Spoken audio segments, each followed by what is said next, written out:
एक नेत्रहीन व्यक्ति की कथा आती है।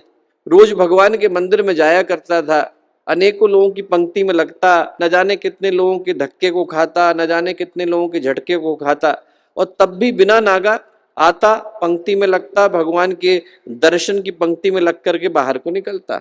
एक दिन पुजारी ने रोक लिया।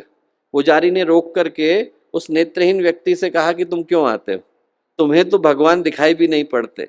वो नेत्रहीन व्यक्ति बोला, मुझे भगवान दिखाई नहीं पड़ते, पर भगवान को मैं तो दिखाई पड़ता हूँ।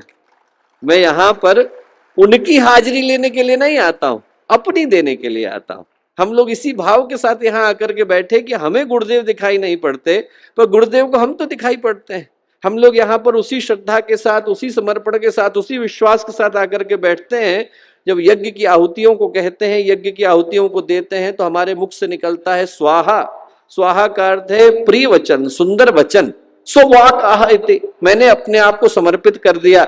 और अंत में जो आह है उसका अर्थ है स्व आहूतम, अपने आप को समर्पित करने के लिए इस आशा के साथ यहाँ आकर के बैठा हूं कि मेरे जीवन के प्रत्येक कर्म के ऊपर अब उसी परमात्मा का अधिकार है।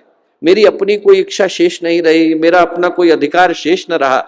आज के दिन मैंने अपने आप को ईश्वर को, परमात्मा को समर्पित कर दिया।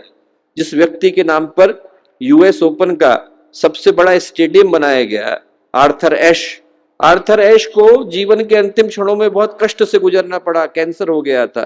तो उनसे एक पत्रकार ने पूछा, पत्रकार ने कहा कि आपको कभी ऐसा नहीं लगता कि इतने सारे लोग हैं, उनके बीच में आपको अकेले को कैंसर हुआ, तो आपको ऐसा नहीं लगता कि मुझे ही क्यों?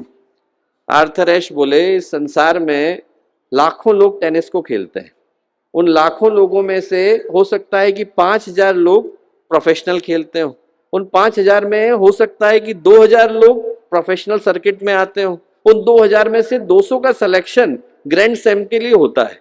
और बोले मैंने 8 बार उस ग्रैंड स्लैम को जीता।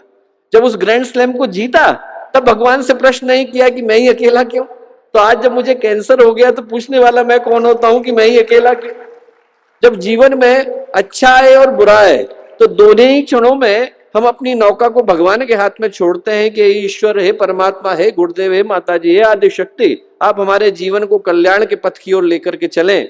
इसी भाव के साथ, इसी पुकार के साथ, इसी अभ्यर्थना के साथ, इसी याचना के साथ उस माँ गायत्री के पावन मंत्र को हम लोग कहते हैं। शरीर को, मन को, चित्त को शांत करते हुए उस शक्ति का आवाहन हम लोग करें जिसको हम लोग सद्ज्ञान की, सद्भाव की, सत्कर्म की, सत्प्रवृत्ति की देवी कह करके पुकारते हैं। हमारे YouTube चैनल शांति कुंज वीडियो गायत्री परिवार को सब्सक्राइब करें एवं बेल आइकन जरूर दबाएं ताकि गायत्री परिवार की विभिन्न गतिविधियों की जानकारी आपको मिलती रहे।